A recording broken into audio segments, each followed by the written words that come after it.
Police uniform পরে যারা police কোডের বাইরে গিয়ে সংবিধান বহির্ভূত কাজ করছে, তাদেরকে আপনারা কোন ভাবে কোন দিক থেকে তাদেরকে আড়াল করার আপনারা চেষ্টা করছেন?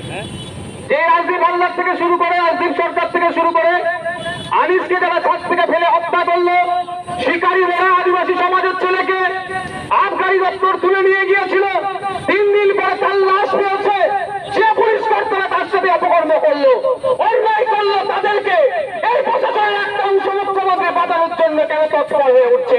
এর জবাব আগামী দিনে দিতে হবে। আমরা শান্তিপূর্ণ আন্দোলনের পক্ষে, গণতান্ত্রিক ও বর্ধিত আন্দোলনের পক্ষে, বিচার ব্যবস্থার প্রতি সম্মান রাখি।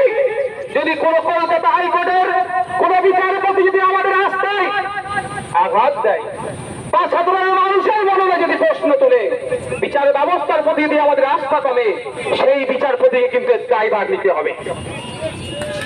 আমরা রাখবো 100 রাস্তা দেখেছিলাম, রাখবো, কিন্তু দুর্ভাগ্যের বিষয় আমরা একের পর এক ঘটনা ঘটে যাচ্ছে, সেইগুলোকে ধামাচাপা দেওয়ার জন্য প্রশাসন এবং সরকার তৎপরতা দেখাচ্ছে। আমরা ভুলে যাচ্ছি না শিকারী মোড়ার ঘটনা, আমরা ভুলে যাচ্ছি না বিদ্যুৎ মন্ডলের ঘটনা, আমরা ভুলে যাচ্ছি না গত বছরে বারুইপুর পুলিশ ডিস্ট্রিক্টের আন্ডারে 1 সপ্তাহে 4টি যুবককে পিটিয়ে হত্যা করার অভিযোগ আছে। 2টো যুবক পুলিশ কাস্টডিতে, 2জনকে জেল কাস্টডিতে হত্যা করা হয়েছে, এই অভিযোগ আছে। সেই সময় পশ্চিম বাংলা ধর্মপ্রাণ মানুষেরা, সুশীল নাগরিকেরা যখন অনেক কথা বলতে শুরু করেছিল, তখন মাননীয় মুখ্যমন্ত্রী তড়িঘড়ি সিআইডি হাতের দায়িত্বভার তুলে দিয়েছিল, তদন্তভার তুলে দিয়েছিল। কিন্তু দুঃখের বিষয়, অপদস্থ পুলিশ মন্ত্রী সিআইডি এখনো পর্যন্ত তাদের 4জনকে হত্যা করা হয়েছে, যারা হত্যা করলো তাদের শাস্তির ব্যবস্থা করতে পারলো না। অপদস্থ মুখ্যমন্ত্রীকে এখান থেকে ধিক্কার জানাচ্ছে। আমরা ভুলে যাচ্ছি না আনিস খানের কথা। তার রাজনৈতিক পরিচয় আমাদের আইসির সাথে যুক্ত থাকলেও সে স্বাধীন ভারতের একটা নাগরিক। রাতের অন্ধকারে চোরের মতো এসে পুলিশ তাকে ছাদ থেকে ফেলে হত্যা করলো। সারা বাংলায় যখন উত্তল সে নিয়ে বাংলার মুখ্যমন্ত্রী বলেছিল এসআইটি গঠন করে দিচ্ছি, 15 দিনের মধ্যে সবকিছু হয়ে যাবে, কিন্তু দুর্ভাগ্যের বিষয় 15 দিন অতিবাহিত হলো, 1 বছর অতিবাহিত হলো, এখনো আনিস বিচার পেল না। আমরা বিচার ব্যবস্থার প্রতি ভরসা রেখে কলকাতা হাইকোর্টে গিয়েছি। আমরা প্রস্তুতি নিচ্ছি আনিসের মামলাটাকে নিয়ে আগামী দিনে সুপ্রিম কোর্টে যাব।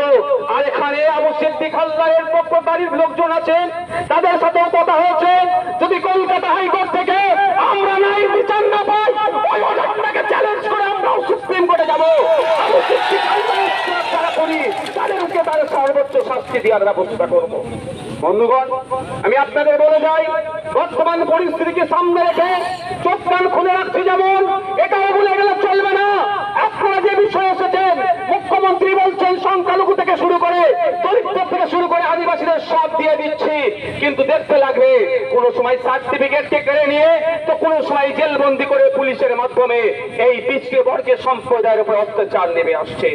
আজকে এটা শেষ নয়, এখান থেকে আমি মিডিয়ার মাধ্যমে, আইবির মাধ্যমে রাজ্যের মুখ্যমন্ত্রীকে বলতে চাই, চাল চোরাদেরকে বাঁচানোর জন্য সুপ্রিম কোর্টে বড় বড় উকিল লাগান, আর ওবিসি সার্টিফিকেটকে পুনর্বহালের জন্য একটা পাতি উকিলকে আপনি দাঁড় করিয়েছেন।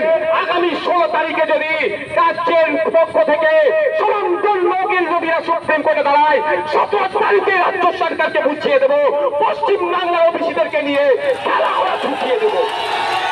আপনারা অবাক হবে, এই চাল চোর, ডাল চোর, এই চাকরি চোর, এদেরকে বাঁচানোর জন্য সিবিআই ইডি না তদন্ত করে এই হাত থেকে বাঁচার জন্য, ওই শাহজাহান শেখকে বাঁচানোর জন্য রাজ্য সরকার সুপ্রিম কোর্টে চলে যাচ্ছে, দেশের স্বনামধন্য লয়ার গুলোকে দাঁড় করাচ্ছে আমাদের ট্যাক্সের টাকা দিয়ে। আর পশ্চিম বাংলার যারা পিছিয়ে বর্গের মানুষ, যাদের ওবিসি সার্টিফিকেট যারা নিয়ম মেনে না করার জন্য বাতিল হয়েছে, সেটাকে রাইটাকে চ্যালেঞ্জ করে যে লয়ার গুলোকে দাঁড় করানোর দরকার, তার পরিবর্তে আমি পার্টি শব্দটাকে উইথড্র করে নিচ্ছি, আমি তার পরিবর্তে তুলনামূলক সিনিয়র অ্যাডভোকেটদেরকে না দিয়ে একটা লেভেলের দিচ্ছে, যাতে অকলমে ওই মামলাটা সুপ্রিম কোর্ট থেকে এখানে যারা জিতে যেতে পারে, কিন্তু হতে দেওয়া যাবে না। আপনাদের বলে রাখি, এই মুখ্যমন্ত্রী বিচারিতার কথা সেই জন্যই মাথায় রেখে আমিও সুপ্রিম কোর্টে মামলার পার্টি হয়েছি। পশ্চিম বাংলার ওই ওবিসি সার্টিফিকেট যা পেত তাদের ন্যায় বিচার দেওয়ার জন্য। বন্ধুগণ, শুধু যে বিষয়ে এসেছেন আপনারা আজকে সেই বিষয়ে বলেছে, আমি শুধু দুটো জিনিস অ্যাড করতে চাই। আজকে 22 বছরের তরতাজা ছেলে প্রসেন মন্ডল, তার সে নাকি চুরি করেছে, এই অপবাদে তাকে পিটিয়ে হত্যা করা হলো। আচ্ছা বলুন, যদি কেউ চুরিও করে নাই, অন্যায় করেছে নিশ্চিত ভাবে, তার জন্য প্রশাসন আছে, আইন আছে, বিচার ব্যবস্থা আছে, কিন্তু আমাদের প্রসেন মন্ডলকে পিটিয়ে হত্যা করলো। এই সাহসটা পাচ্ছে কোথায়? সাহসটা পাচ্ছে আমার রাজ্যের প্রশাসনের যিনি প্রধান আছেন, সরকারের যিনি প্রধান আছেন, মাননীয় মুখ্যমন্ত্রীর জন্য। ইসরাত আলম, আমি তার বাড়িতে গিয়েছিলাম, 100 স্কয়ার ফুটের ঘর হবে না। আপনি অবাক হয়ে যাবেন যদি কেউ ওর বাড়িতে গিয়ে থাকেন, ভিডিও দেখে থাকেন।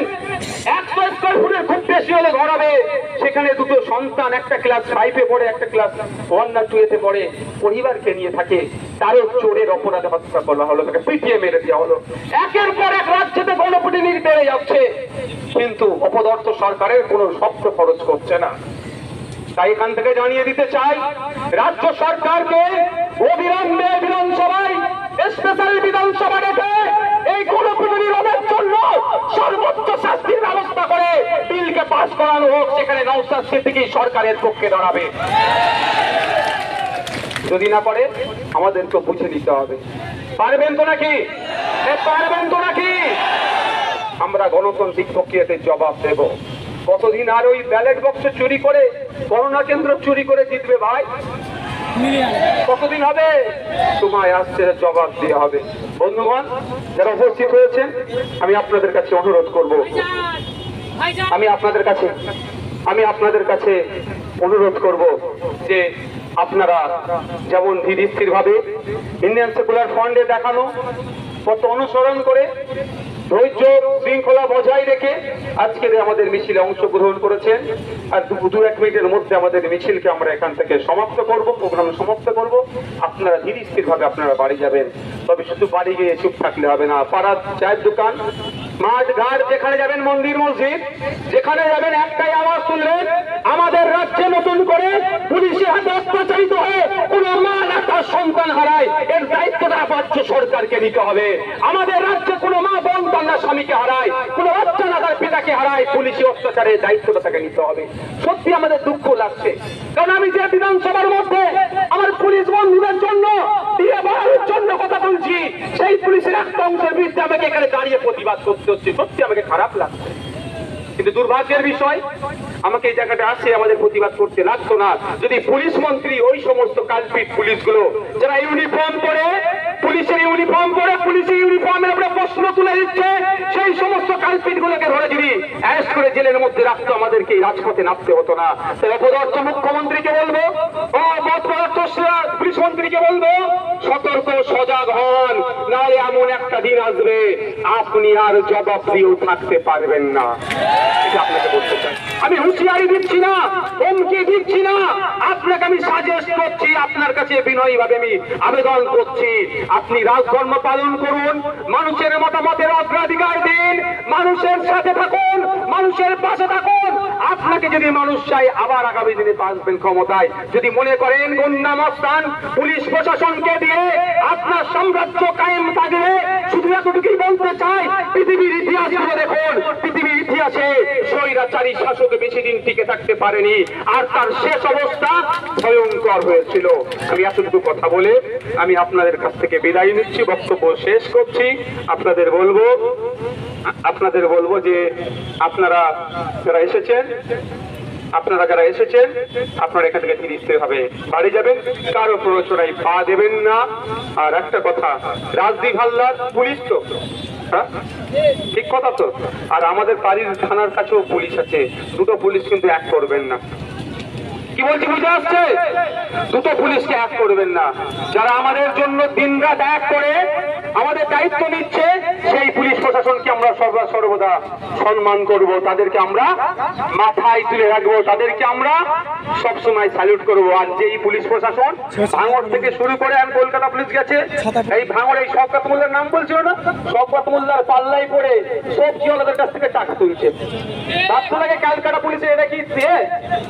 ক্যালকাটা পুলিশে 170 স্ট্যান্ডার্ড আলাদা আছে, কিন্তু দুঃখের বিষয় ওই শওকত মোল্লাদের চক্করে বলে সবজিওয়ালাদের কাছ থেকে টাকা তুলছে। তো আগামী দিনে বন্ধ হবে।